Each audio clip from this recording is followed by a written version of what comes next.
What's the question? Yeah, how is it that different types of neshamas? Different types. There's different types of neshamas. There's different types of souls. Now, what was they're all Jewish, but they're all Jewish, no? Yeah, but we're not talking about their Jewishness. They're all Jewish indeed, but the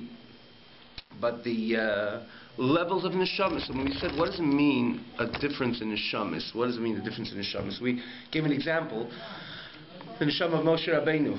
Would you say that you have the same level of neshama of Moshe Rabbeinu? What? How about you? Do you have the same level of Moshe Rabbeinu?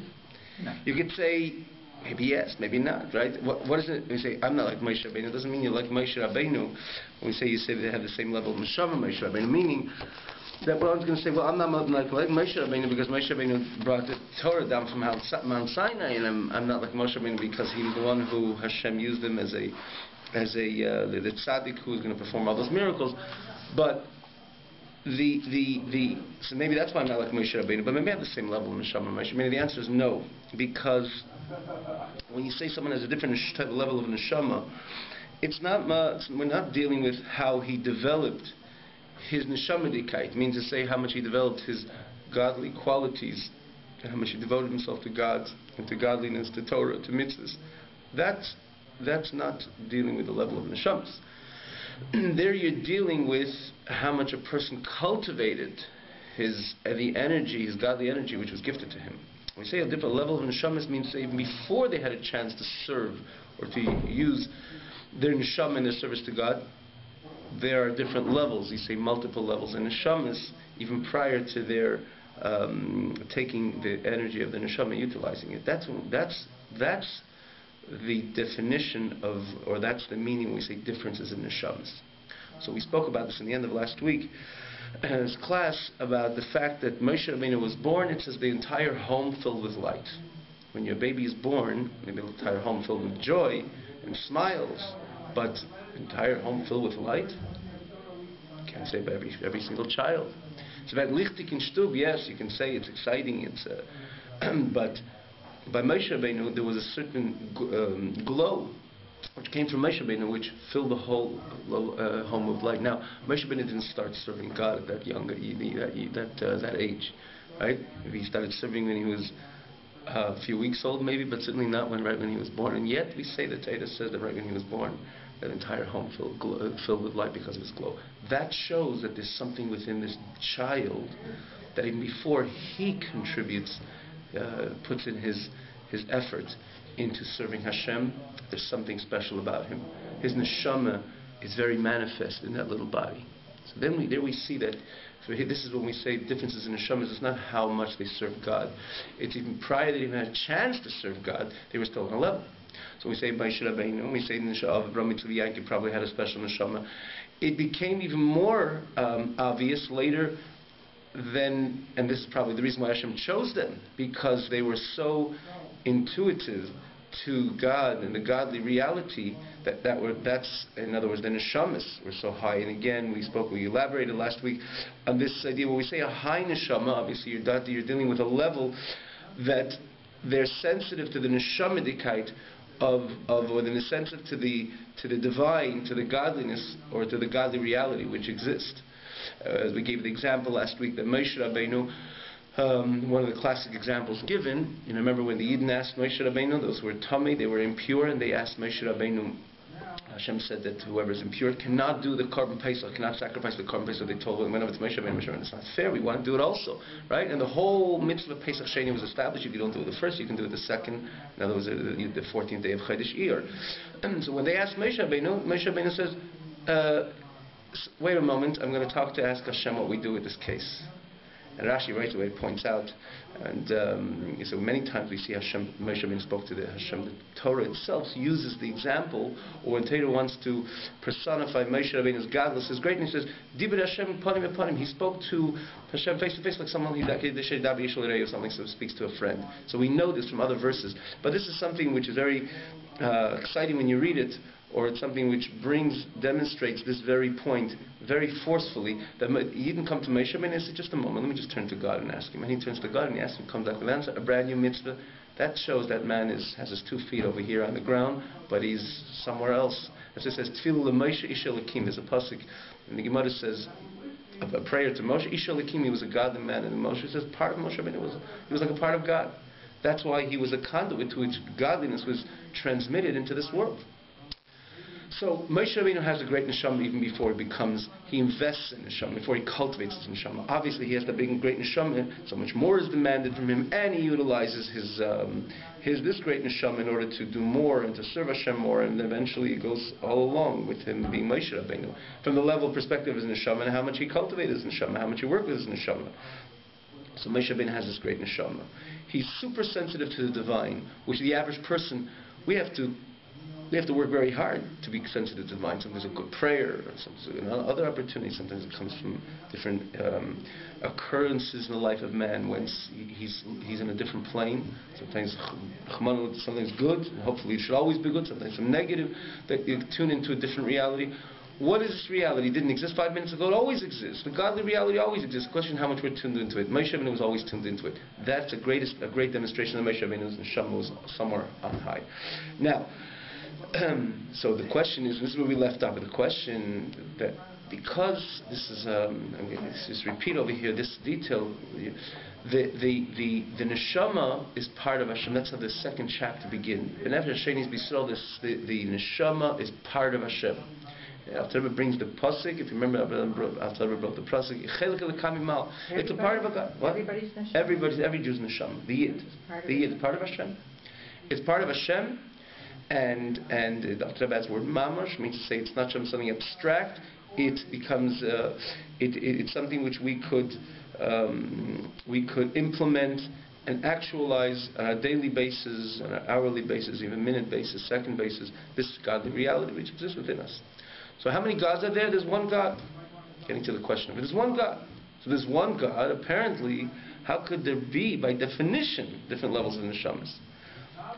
What if you wouldn't say the neshama is a part of God, so this neshama comes from here, this neshama comes out? There's different levels, because different levels in the spiritual reality as well. You know, Gan Eden, there's Gan Eden, Tachna, Gan Eden. Let's say we would say the neshamas come from Gan Eden, or carved from this, the worlds of Gan Eden. Well, there's different levels. That's why maybe there's different neshamas. So we say the neshama is part of, it's Chelik el-Kamimal, it's part of God. And we know there's one God. If there's one God, there should be only one level of neshamas. What does it mean, multiple levels of neshamas? This is the question where we left off, and this is in the page over here, Ba'afshi Yesh Ravavis. Ba'afshi Yesh Ravavis. And he says, not one level or two levels. There's tens of thousands of minichalukim manteris neshamas. There's different levels of neshamas. Govei mal govei, one higher than the other, and kates, to no end. What do you mean? Different levels. The Jews have different levels. No, within Jews, there's different levels of neshamas within the Jewish nation. Within the Jewish nation, there's different neshamas, different levels of neshamas. Okay. And he writes, for example, the example which we gave, the greatness and of the neshama, the souls of our forefathers and Moshe Rabbeinu. Allah v'shalom, al neshamis dereseinu elu dikvim Mashiach, on the neshamis of our generation, these generations, which are the heels, the souls, right? The souls is the soul of Mashiach, meaning to say just like man, there is the more qualitative talents that he has within himself. The kochot, the more qualitative kochot which he has within himself, his intellect, his heart, his brain, the nerve system, and the hands. The lowest level within man is his feet, and within his feet, the heel under his feet. So it says the whole entire Am Yisrael is also like one body. It started off with the heads, which was Avraham, Yitzchak, Yaakov, Amram, Moshe Rabbeinu, and eventually, as the generations progress, until the coming of Mashiach, it's kind of like the feet and even the heel, the souls, the heels under the neshamas as the generations progress, especially as we come to the end of times, which is the times of Mashiach. It's called the Ikv Mashiach because the souls right before Mashiach are at a much lower level. Right? We're in a lower level. From the perspective of our souls. But sometimes there's a certain advantage. And it says Moshe Rabbeinu, for that matter, it says one of the commentaries say that when the pasuk says, the verse says that Moshe Rabbeinu was humble from all men upon earth. From all humanity, he was an of ma'od. He was very humble. It says that he was humble from the last generation prior to Mashiach. That despite their souls are from the lowest, the heels of the soles, right, the soles of the feet, then nonetheless, in other words, they're less in tune to this godly reality. Nonetheless, they stand with self-sacrifice and self-determination, or with a godly determination, in order to implement with great determination, in order to implement God's commands on a daily basis, the tefillin, the mitzvahs, the learning Torah, and especially in the last few generations, which is also part of the end of times, that Jews demonstrated enormous levels of self-sacrifice. 50, 60 years ago, the bitter history, close, it's history, but it's very nearby here's history. In other words, just the two generations before this one, or one generation, two generations before this generation, we have Yidden which they saw very little. God and godliness was not very apparent to them. The times and the situations they were living through, everything was dark, right? And they were not sensitive or tuned into this reality like someone, Moshe Rabbeinu, was tuned in this godly reality. Nonetheless, they were persistent and they were consistent with their avodas Hashem, the service to God. So it says Moshe Rabbeinu, when he foresaw with his vision across all generations, he was humbled from precisely those neshamas which were in their intuition to the neshama, which means to the godliness, which is the mere makeup of these neshamas. It's a chelik of the kamimal, it's a part of God, but it's the lowest level, and nonetheless they were consistent with their Yiddishkeit, and when it took self-sacrifice, they gave it as well. They know they self-sacrificed themselves to Hashem. So he was humble in front of these neshamas, and he said, if I was there, it wasn't a big deal, because he's in tune, he's part of this godly experience, so what's the big deal that he gives his life up to Hashem? It's exciting for him, right? But he was humble for these neshamas. So from that perspective and point of view, certainly you can understand that someone who, despite he doesn't have a deep and high neshama, nonetheless he serves God with such consistency.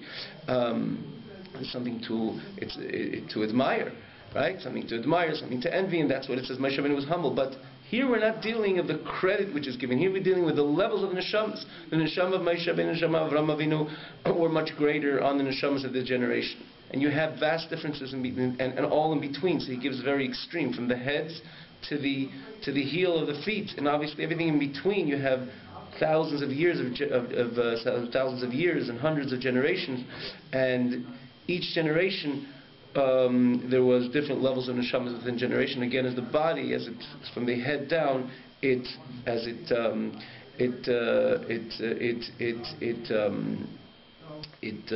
minimizes in the levels of talents which exist within the human being, and so too it decreased. In other words, the levels of neshamas have just decreased over all generations, and the question is again, why and how can it be if all neshamas come from a one God? There should have been only one level of neshamas. And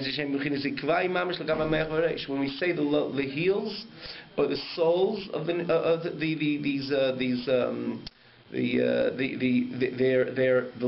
the lowest levels in comparison to Meich Varesh, to the brain and the head, which is the highest level within man. So is the difference between the neshamas of our generation or our generations in comparison to the neshamas of Moshe Rabbeinu or Avraham Yitzchak Yaakov. And it goes on. It says,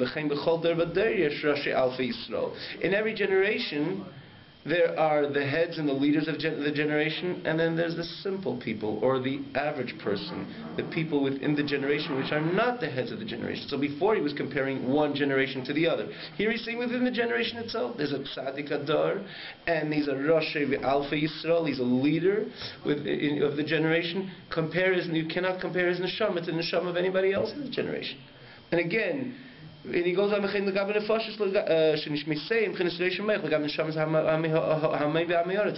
their neshamas, their souls of these leaders, are as well on the level of brain, mind, head, in comparison to the masses, which are the lower, they're significantly lower. And he says, even within the masses, there's also differences between neshamas, because it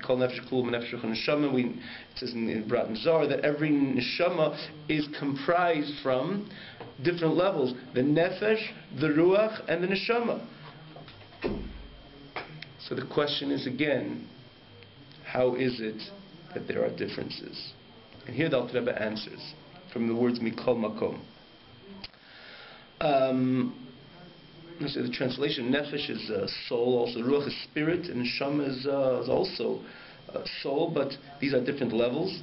And it says in Neshama of every single Yid, there's different levels within every single Yid. So it means within every Neshama, it says in Kabbalah, there's 5. Every Neshama has 5 levels. Nefesh, Ruach, Neshama, Chaye, Yechida. We're not going to go into all these levels, but one thing is clear. There are indeed different levels within Neshamas. Comes the Alter Rebbe and answers this question very interestingly. I'll just say this in a little introduction orally, and then we'll read it inside. So the words will flow and perhaps maybe even shine. When a child is born, the child, the moment the fetus, or the moment the child is born, you see all these differences which the person has as he grows older, as he grows up. His mind, his heart, the vital organs, the so vital organs. Then there's the parts within the person that they're almost lifeless. Take, for example, one's hair. Take a scissor and cut someone's hair.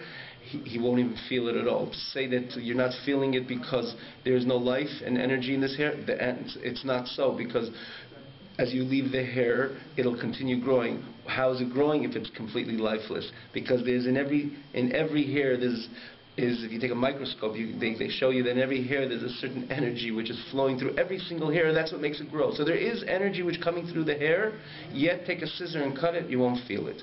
Because the life and energy which comes to the hair is minimal. Take the same scissor and try to snap it on someone's finger, ouch, it's hurting, because the energy which comes to the finger is much greater, it's much deeper and much more connected to the soul. We're not talking the godly soul, just the soul which vitalizes the body. There's much more energy coming to the finger. Take a nail, for example. A nail is also part of man, and it has life and energy within it, because if not, it wouldn't grow.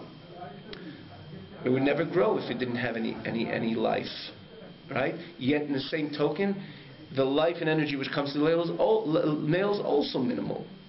Again, the example, take a scissor, nail clipper, and cut the nail. You feel it sometimes. Sometimes the hair you see is flesh, you feel it less. You feel a little bit, but it doesn't hurt if you do it right. Right? If you do it right, it doesn't hurt. So is there energy? Yes, there's energy, but nonetheless it's very minimal. Now, all these differences appear in this little child right when he comes in, when he's born. The state of the child 9 months before, in the very beginning, by conception, all these differences don't exist. It's only because and via being in the womb of the mother for these 9 months, the child ultimately develops with these different levels. Okay? Now, that's the impact. The mother, which carries this child for 9 months, makes on the child. The impact the mother makes on this child. These divisions, these multiple divisions and levels within the child. And I say levels because you cannot compare the brain to the heart, to the hand, to the foot, to the nail, to the hair. I mean, there's obviously subdivisions in all of them.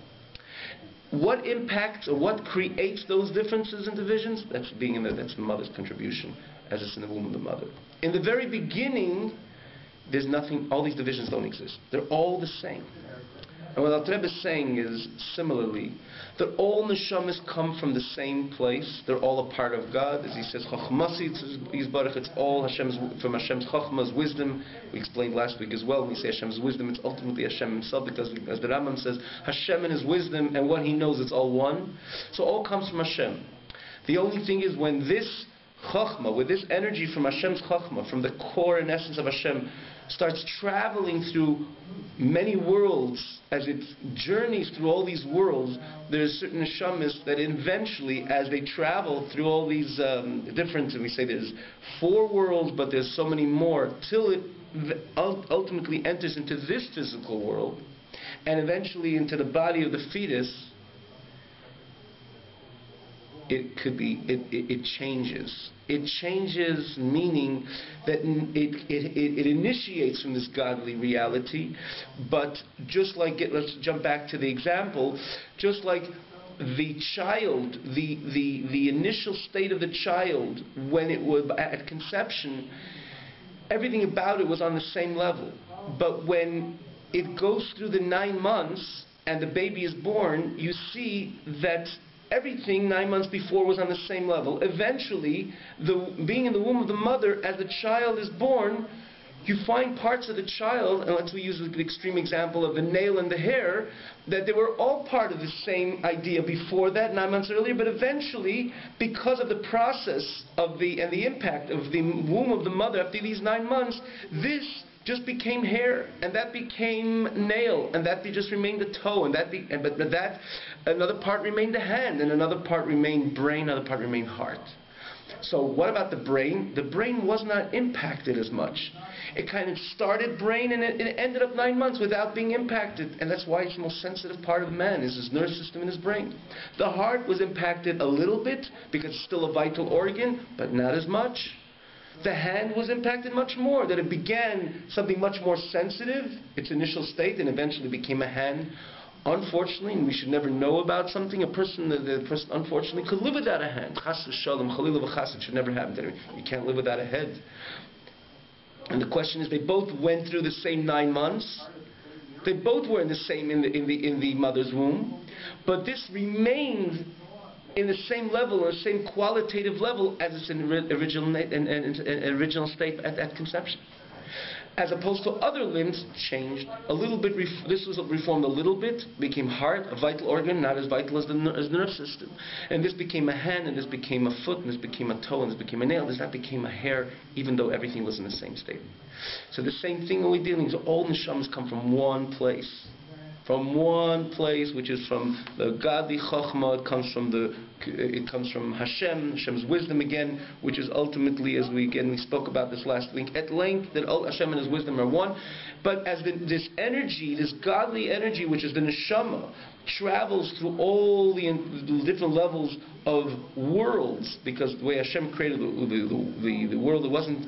It says it was a gradual state of evolvement of the godly energy till this physical world was created. It says this physical world is the lowest. There's nothing lower than that, right? Then there's higher. For example, we know they were brought up with Gan Eden. What is Gan Eden? It's like a different story. Story number one, story Gan Eden, these are levels. These are spiritual worlds, and just like spirituality is not defined by place and time, it's a state. Gan Eden is a state. It's here. In other words, it's not something like the Rambam says, it's the afterlife. It doesn't mean that after this world finishes, then there's the idea of Gan Eden. It's after the particular life of the individual. That's what's called Olam Haba. But Gan Eden exists. Where is it? Is it? How big is Gan Eden? Could you measure Gan Eden? It's transcendent of the phenomenon of time and place. That's the idea. That's why it's a spiritual world.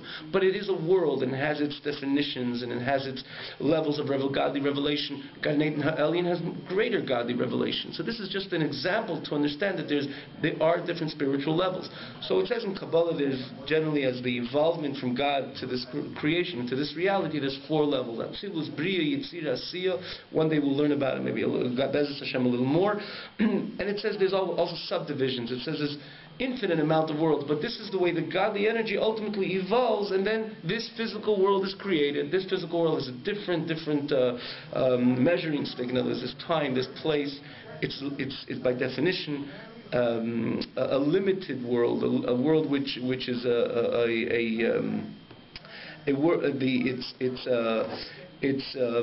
finite. It's a finite, by definition, it's a finite world, but this is the lowest, and that's where Hashem wanted to give the Torah, not in the spiritual worlds. Remember, the Gemara says, the Malachim says, give the Torah over here. Moshe Rabbeinu says, no. The purpose of creation is to take this physical world and transform it, and to work with it and transform it and make it a godly world.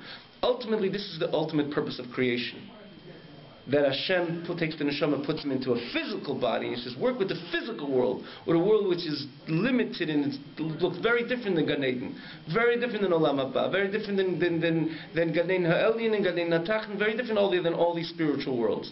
It is physical, it's maybe even crass, sometimes gross, but we got to work with this world and transform it to the learning Torah and doing mitzvahs. That's the ultimate purpose. So therefore Hashem sends this neshama, and it goes through all these different stages till it pierces through to the Olam Asiyah, this physical Olam Hazeh, and into that baby and says, you're on duty now.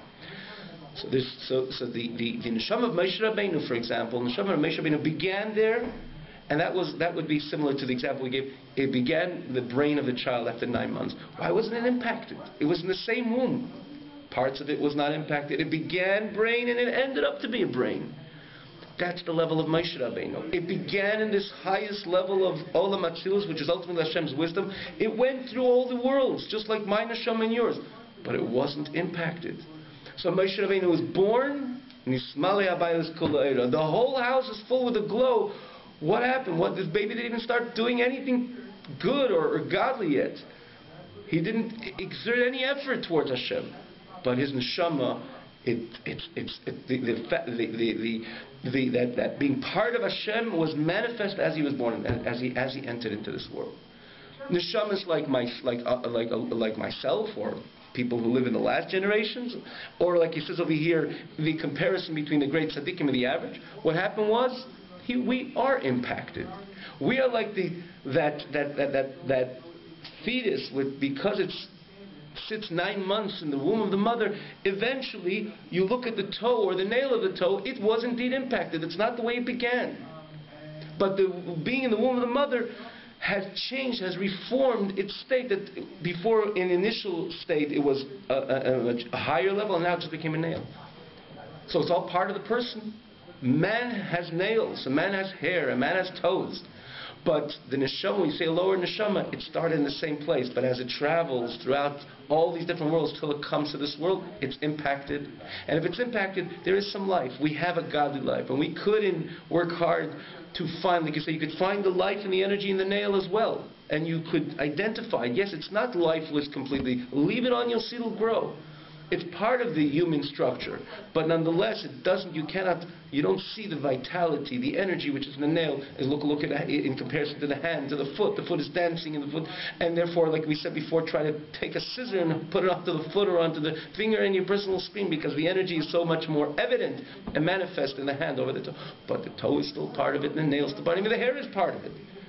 And the same thing, our neshamas, even though we are lower levels in neshamas, the neshamas comes from the same place. And it comes from the same place, therefore we can cultivate it, and we are part of this picture, of this godly picture, and we could find the godliness within ourselves because we're part of it, just like you find the vitality which flows, the energy which flows within the nail or the hair. So we are supposed to cultivate it, and we're supposed to do what we can in order to demonstrate our connection to our source, which is ultimately God. But you cannot compare the toe of this fetus to the brain of the fetus. And for that matter, we're going to read inside. I'm just going to jump. We have the mashal and the nimshal. We have this parable in front of us. It says that's why it's important to connect to a tzaddik. The Gemara says, interesting. We'll read the text inside in a moment. But the Gemara says, why is it so important to connect to the Gemara says, connect to the Shekhinah. The Gemara says, how could you connect to the Shekhinah? So the Gemara says, connect yourself to tzaddikim. The question is, tzaddikim, they're special people. But why would that be? How could you compare connecting to the Shekhinah to connecting to the tzaddik? It's like someone saying, you know what? I want you to touch the ceiling. I can't touch the ceiling. I'm too short. Okay, just touch till that spot there. It's higher than this, but you just said I should touch the ceiling. So, how am I touching a higher part within the wall? How am I touching the ceiling with a higher part within the wall? The same thing. The Gemara says, cleave to the Shekhinah. I can't cleave to the Shekhinah. I'm just a human being. So cleave to tzaddikim, and through that, like you cleave to. Tzaddik is a tzaddik, but it's like that cleaving to the Shekhinah. According to what we're saying over here, the answer is yes, because what is and not only that, cleaving to the tzaddik, because he's not impacted by this whole evolving into this physical world, tuning into the tzaddik's life or to the tzaddik's neshama, that helps me reveal my godly reality as well. It's like you're saying because like we say something like Moshe Rabbeinu, the way he began, that's the way he's here in this world. So, or like take for example a limb. You want to demonstrate the fact that you're part of the human being. You ought to make it clear that you're receiving your connection through the nerve system. What if someone's going to say, you know what, the nail's going to say, or even a toe is going to say, I'm so distant from the nerve system, right? The nerve system is here, and my toe's all the way at the bottom. I don't want to be connected to the nerve system. You don't want to be connected to the nerve system. It's foolish. You connect to the nerve system, you show you're growing, you show that there's life in your toe. So that shows that even though you're so distant from the sensitivity of the actual brain of the nerve system, but you're connecting, you're showing that you're really part of the human life. So too, this is the Gemara says, the tzaddik, we all have the Shekhinah within ourselves, because we all have a godly neshama within ourselves. We are part of God who exists within ourselves. The only thing is, by us, chas v'shalom, I don't want to say it's tainted, but you don't see as much this godly reality because we were impacted. Let me finish this way. By Moshe Rabbeinu, it's obvious, it's apparent and manifest. The easiest thing to connect to the Shekhinah which exists within ourselves, connect to the tzaddik. So the tzaddik will show you that show you that link and show you that pipeline or that connection, that wiring, that you are really part of the Shekhinah. But if someone distances himself from the tzaddik, so it's like you look at the nail, in a sense, that's like something hard. It doesn't look like something alive. So and the same thing when you look like hair, it doesn't seem like it's something alive. So if you look at it from the perspective, from the eye, from the glasses of the hair or the nail, their greatest pleasure or their greatest excitement or the most essential thing they could kind of work their way to is to be connected to the nerve system, because that shows that they're part of this body. The same thing with the yid. If someone doesn't want to connect to the tzaddik, what he's doing is distancing himself with his own godly reality. So he is a godly reality, like the nail is part of the godly of this human being. And the tzaddik gives us the ability, which is the nerve system. He have never been impacted. The godly reality is very obvious by him. It's so completely manifest. So the little we can do is, the Gemara says, cleave to the tzaddik. You'll find the Shekhinah within yourself, and ultimately you'll be in tune to the Shekhinah the way it is. What's the Shekhinah? Shekhinah is the divine presence, which is God. The Shekhinah is the divine presence with Hashem, right? The Shekhinah is the divine presence, which is ultimately God. So the only way to find it is to cleave to the tzaddik. When you cleave to the tzaddik, because the tzaddik, this godly reality which we all began from, but by him it's so manifest. So that's how you get close to this. To Shekhinah itself, right? Because we all have a Shekhinah within ourselves, but ultimately not necessarily we're all in tune to it like the tzaddik is. So when we cleave to the tzaddik, we find that godly pipeline or that godly root or the godly energy which is flowing, which exists within ourselves as well. So let's just read a little bit of the text, and then we will find it within ourselves. Exactly. So this is so we'll read a little bit of the text over here, and then we'll leave it for this evening. So let's go. Mikol Makim, Sheidish Kol Nefesh Neshama Kulam, which is still on the first page, the source of every single nefesh and every single neshama. Meireish Kol Hamadei Zasif Kol Dagim, from the highest of all levels to the end of all levels. Amelumish Begufa Ameoris V'Kalsh B'Kalim, which is even invested in the body of the layman, and he says more so. The Kalsh B'Kalim means to say somebody in his observance of Torah, he's lenient among the lenients. You can imagine how when you say someone's lenient, you say, well, he doesn't do this, doesn't do that. Lenient among lenients means his mama's not doing anything. Even his neshama comes from the same place where Moshe Rabbeinu's neshama comes from. Like, wow. That's where it comes from. The only thing is, and it comes from the supreme brain, which is ultimately Hashem's wisdom. Shichach Milah, this is the supreme wisdom of Hashem, Kaviyachol, as we say, metaphorically speaking. Because, metaphorically, Kaviyachol means to say, this is the terms I use, we use human terms on Hashem because this is what the Torah and Hashem himself presents himself that way. That's the literal meaning of Kaviyachol. But this is where all neshamas come from. They come from the supreme brain, which is Hashem's, the supreme chachma, the supreme wisdom of Hashem. Kimashal haben, just like right in the bottom of the page, Kimashal haben nimshcham mecha, like the son, which comes also from the moach of the father. And what part comes from the mamash? Even his nails come from that same place where even his brain comes from. Everything comes from that tipa. And the only reason why this formed, ultimately this was formed a nail and this was formed a brain, is only because it's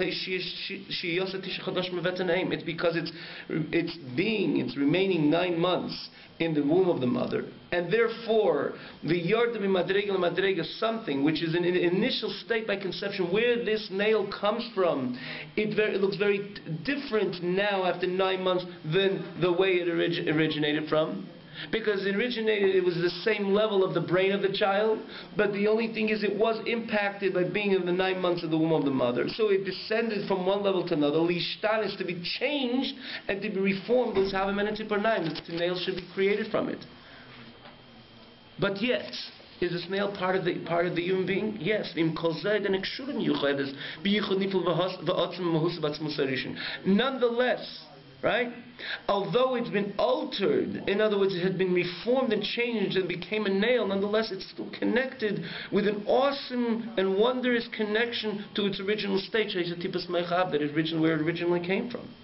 And he says more so, not only that it has a connection to where it originally came from, even now, you notice that everything is connected to the nervous system, everything is connected to the brain within the child himself. He says, even now, by the child, where does the nails come from? Where does the flow of the energy of the nail come from? Also from the brain of the child's own brain. When the Gemara dissects this state of where all the limbs come from, it says the nail comes from the brain of the child. In other words, it receives the energy from the nerve system, right? The energy is from the nerve system. There's nothing, no part of man does not receive its energy from the nerve system, which is in the brain. The Gemara dissects the initial state of this fetus. In the very initial state of the fetus, the Gemara is unable to say that there's certain part of the initial state which ultimately becomes the veins, the bones, the nails, like it says in Eitz Chaim Sharach Hashmal, in Eitz Chaim, which is again from Chaim Vital, the portal of Chashmal, and he deals with the levushim of Adam Rishon Gan Eden, but again, it says that it was Siparnaim Mibchinas Meich Tvuna. So he says the garments of Adam Rishon Gan Eden, we know that in Adam Rishon Gan Eden, they had what were their garments? Is everything, they were completely covered with nails. So we're not going into the whole that's right. That's why we everything. show our nails. Right, exactly. Motzei Shabbos, but ultimately it ended up in the end of our fingers. But he was completely connected. It was covered with nails. Man was covered with nails. Nail, the very beginning. It says Mibchinas Meich Tvuna. He explains there that it comes also from in other words, it explains what part of the brain the energy to the nails come from. So he deals with Adam Rishon because that was his levush, that was his garment. But not to get carried away with the technicalities of this, we see over here that as much as the nail is practically lifeless, yet it's still nourishing from the nerve system which exists within the brain. It says, so too, and now he goes back to this is the example. He says, so too, in the source of Nefesh Ruach Neshama Kol Yisrael, the source of the Nefesh Ruach Neshama of all of Yidden, Lamaila, above, Biyiridase, which the next page only has one line, right? Biyiridase, Madrega, as it comes to descends from one level to another, as the worlds evolve, Atzilus, Bri, Yitzir, Asir, these are the 4 worlds which we mentioned before, and it comes down, from where it originally initiates from, which is Hashem's supreme wisdom. Like it says, that everything was created with Hashem's Chochmah, and the Neshama is directly connected to Hashem's wisdom. Eventually, what was created was the soul of the layman and people who are lowly in their makeup. Their neshamas are much lower, similar to the nail also it began from one place and eventually became nails. So too, these neshamas became lowly, so to say, neshamas, which ultimately entered and were invested in laymen, or people who are lowly in their whole makeup and everything about them. Because, in other words, they're when we say lowly, means to say they're non-intuitiveness, the non-intuitiveness in this godly reality. That's what makes them low. And because this is the neshama, because their neshama is similar to the nail, that it began in the same place but eventually became nail. So too, this is a neshama which ultimately evolved and became, so to say, the nail type of neshama, which entered into this layman. Now you're confusing me. There are people who have lower neshamas? What do you say? Absolutely. That was the original question. And he says this is similar to the child's nail. What? No. We're way ahead, because a few of them have one type. 1, 2, 3, actually 4. So wait, you're saying that some people are born with lowly neshamas? Lower neshamas, actually. Even though 5, they're 6. Jews? Yes, here's 6. We're holding 6. 1, 2. How is it that some are born? So that's what he gives the example. How is it that eventually, when the child is born, you see parts of the child that is almost lifeless? Does it say they're not part of the child? They're all part of the child. They all came from the original place. What do you mean lifeless? You look at the child, right? There's part of the child which is almost lifeless. I don't know. What do you... A nail. Well, everybody's nail is lifeless. Exactly. But the question is, how is it that the person, which everything, there was in 9 months in its initial state, there was nothing which you can say this is a higher level, a lower level. There was no nails then in its initial state. It's only because of being in the womb of the mother for 9 months, then there started being differences in this fetus, and eventually when he's born, there's so many differences within him. There's the brain, his heart, his hand, his foot, and his lifeless nail, or nail which seemed to be lifeless, right? Yeah. Its initial state, there wasn't all these differences. The only reason why there is a difference is because it was 9 months in the womb of the mother. Okay. The same thing, every neshama comes from its original place, which is Hashem's moach, which is the supreme wisdom of Hashem. But as it goes through, so to say, the 9 months, but it's not 9 months as 9 months in the womb of the mother, but that's because that's the example. But as it travels through all these worlds till it comes into this physical world, so there's different neshama. Difference is how much they were impacted by this journey, and that's the example. You got it? He says, right? But not to make a mistake and look at the nail and say, no, we don't see, we could cut you and you're not going to scream, you're not going to say out different, you're not part of the human structure. The nail will answer you, I am. Let me be, don't cut me, I'll show you I'll grow. And that's what he says, every neshama, even though it became somewhat like kind of the nail type of the neshama, it's still connected with an awesome and intense unity in its original state, which is which is again part of Hashem's supreme wisdom, which is ultimately part of God. Just like the nail, no one's going to dare say the nail's not part of the human structure, because ki-nikas and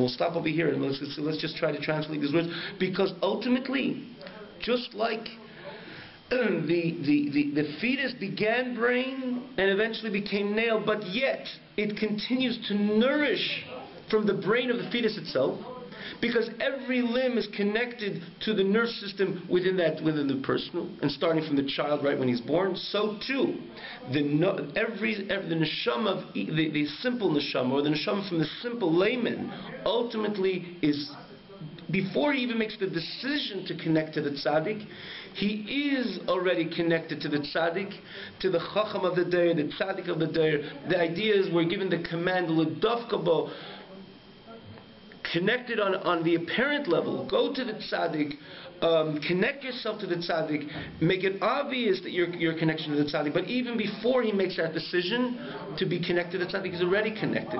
Just like the nail is always connected to the nerve system, and it never parts. By a healthy person, that's why it'll always grow, and it'll always, even the hair will grow, because ultimately it's, by definition, without even its choice, it's connected to the nerve system. So too, Every neshama is connected to the tzaddik of the Dor, the chachamim she'asher b'nei Yisrael she'b'der, because they are the nerve system. They weren't impacted, but they are, because, and they remain the nerve system, they remain the brain, and every yid is ultimately connected to them.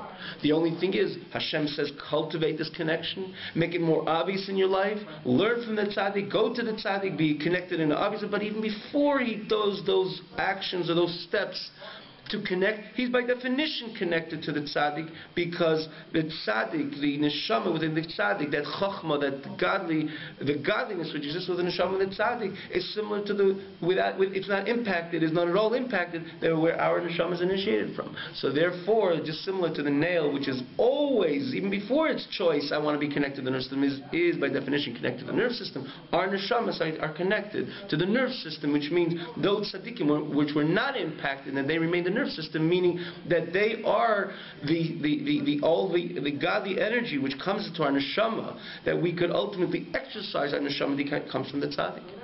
So even if the tzaddik is not in the physical, you can still connect to him. Well, that's another thing. According to this, it makes perfect sense as well. You could connect to tzaddik if he's not in the physical world, but the fact that he has had a connection to the physical world, so we could ultimately connect to him. That definitely is aligned with what we're learning over here. But the idea of it is that the tzaddik was never impacted by this journey.